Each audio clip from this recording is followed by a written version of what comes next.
Hailed as a return to diplomacy, the first in-person G7 summit in 2 years was unmistakably a meeting of the pandemic era, with glass shields separating delegates and not a handshake in sight.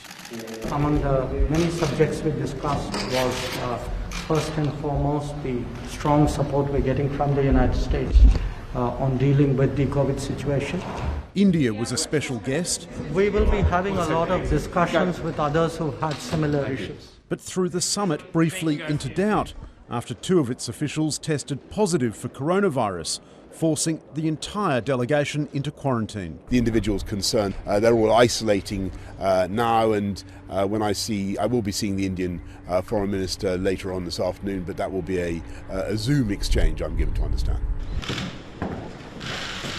Good afternoon, everyone. It's great pleasure to welcome you to State. China wasn't present, but loomed large, with discussions on the origins of coronavirus, climate change and Beijing's trade war with Australia.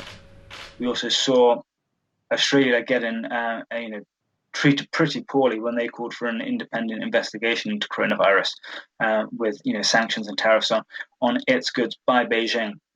So the idea is to unite the world's liberal democracies. 3 of the 4 G7 outsiders here this week, South Korea, India and Australia, have all felt the ire of Beijing in recent years, including trade feuds and border disputes.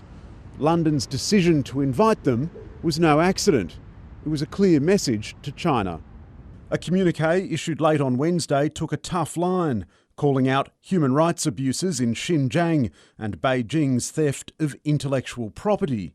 It's going to need to take a look in the mirror and understand that it needs to take into account this growing body of opinion that thinks these basic international rules have got to be adhered to.